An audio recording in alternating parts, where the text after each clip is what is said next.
Look, we've all been blown away by AI like ChatGPT. It's a wizard with words, no doubt. But is that it? Is that the final frontier for artificial intelligence? Well, according to some of the absolute titans in this field, we're not even close. They're saying the real future of AI, well, it's something else entirely. Let's get into it. And that brings us to this bombshell of a quote from Yann LeCun, one of the godfathers of modern AI. Think about what he's saying here. He's arguing that language, the very thing that makes AI seem so brilliant right now, might actually be a trap, a dead end. He believes that for an AI to get truly smart, it has to stop just reading our descriptions of the world and start understanding the world itself, the actual source code of reality. So what's his solution? Well, this leads us to his grand vision, which we can call the physicist's brain. It's an idea for an AI that's grounded not in words, but in the actual fundamental laws of the universe. At the heart of this is something called a world model. And honestly, it's a beautifully simple idea. Forget feeding an AI the entire internet. Instead, you build it to learn like a human baby does, by just watching. It observes the world, sees a ball fall, sees a cup spill, and slowly, piece by piece, it builds its own internal understanding of physics. It's learning cause and effect, not just which words usually follow other words. And this is basically how it works. You can see this learning loop. The AI perceives something in the world, it runs a simulation in its internal world model to predict what's going to happen next. And then it acts. It's this cycle, perceive, predict, act, that teaches it common sense. You know, that thing today's models totally lack. An LLM can write you a beautiful poem about a glass falling off a table, but it has absolutely zero concept of what will actually happen when it hits the floor. And this number, this just puts the problem in perspective.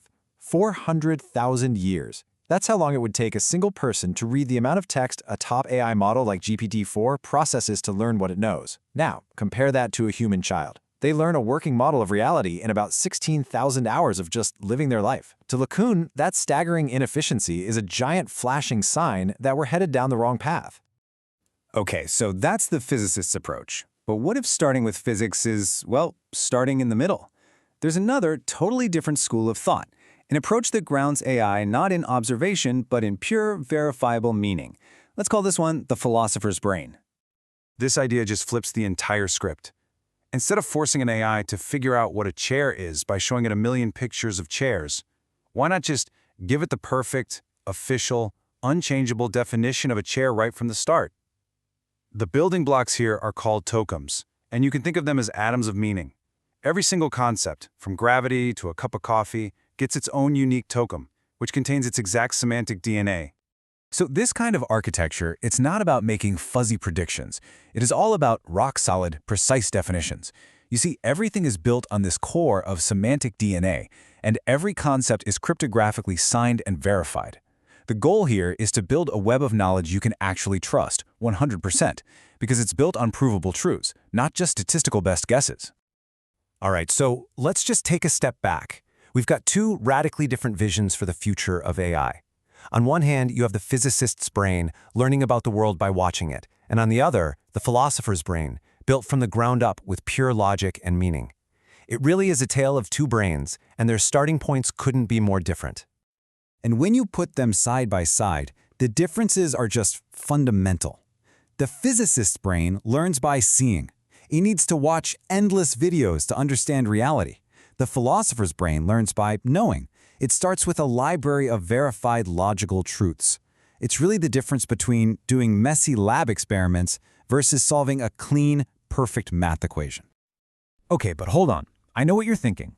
This philosopher's brain sounds great, but it hits a major snag, right? Everything we know about modern AI is built on approximation, on probabilities, on making educated guesses. How in the world can you build a system that computes with absolute mathematical precision on something as abstract as meaning? Well, here's the kicker. There's been a quiet mathematical revolution happening. You see, the old math that powers our current deep learning is messy, it's complex, it's all approximation. But a recent breakthrough allows for something totally new: direct, exact computation. This leap, from the crazy-looking formula on the left to that simple, elegant dx equals dm on the right, is what makes this whole idea possible. It's a genuine game changer. So, who wins, the physicist or the philosopher? Which vision of AI is the right one? Well, maybe that's the wrong question to ask. What if the most powerful future for AI isn't about picking a side at all, but about fusing them together? What if we could build an AI that's both? And this is what that beautiful synthesis could actually look like. Think of it like building a house. You have the philosopher's brain, the semiotic web as the unshakable steel and concrete foundation of pure logic. And then, on top of that solid ground, you have the physicist's brain, the world model, learning and adapting to the messy, unpredictable real world. It's verifiable logic and real-world learning finally working together. Let me make this super simple. Here's how it would work. First, the semiotic web gives the AI the semantic foundation. The AI knows with absolute certainty the official dictionary definition of a ball. Step 2, the world model takes that pure concept and grounds it in reality. It observes this specific ball and learns how it actually behaves, how a bowling ball rolls versus how a beach ball bounces. When you combine them, you get the absolute best of both worlds. The philosopher's brain gives the physicist's brain the common sense grounding it's so desperately missing. And in return, because that foundation is built on verifiable logic, it cracks open AI's infamous black box problem. For the first time, we could actually see the AI's reasoning. You end up with an intelligence that doesn't just predict, but truly understands both what things are and how they behave. And that leaves us with the biggest question of all. As we start to build these unified systems, these AIs that are part physicist and part philosopher, we have to ask ourselves, are we just building a smarter tool, a more capable machine, or are we actually taking the first steps toward building an entirely new kind of mind?